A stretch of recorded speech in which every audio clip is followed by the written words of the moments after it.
A major no-campaign group has conceded defeat in Ireland's historic abortion referendum after exit polls reported a landslide win for those advocating liberalisation.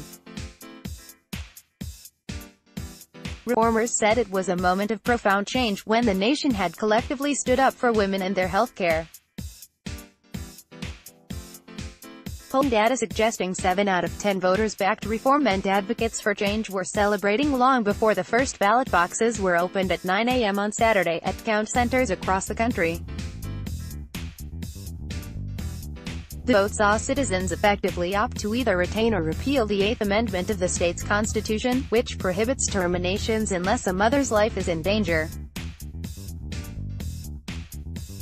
The Save the Eighth group said, "What Irish voters did yesterday is a tragedy of historic proportions. However, a wrong does not become right simply because a majority support it." One poll by national broadcaster Root suggested around 70% of the electorate have voted to end the country's all-but-blanket ban on terminations, with another, by the Irish Times, recording 68% in favour of ditching the prohibition.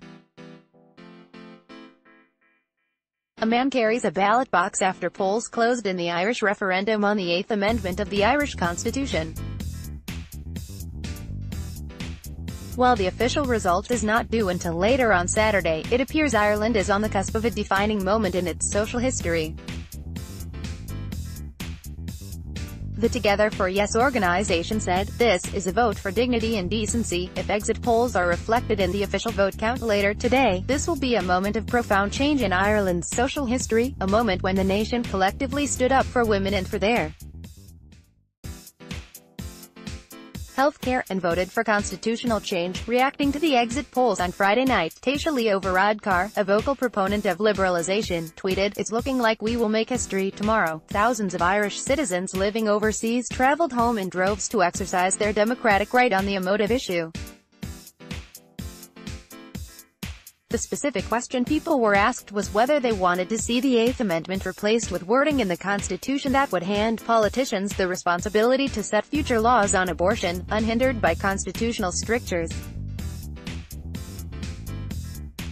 A woman kneels in front of a mural of Savita Halappanavar in Dublin. If the yes vote is confirmed, the Irish government intends to legislate by the end of the year to make it relatively easy for a woman to obtain the procedure in early pregnancy. Ministers have promised to allow terminations within the first 12 weeks, subject to medical advice and a cooling-off period, and between 12 and 24 weeks in exceptional circumstances. A total of 3.3 million citizens were registered to vote in Friday's referendum.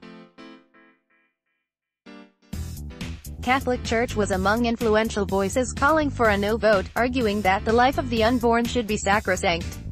But the Yes camp, which portrayed itself as modernising and in step with international opinion, insisted repeal would demonstrate Ireland's compassion for thousands of Irish women forced to travel to England for the procedure.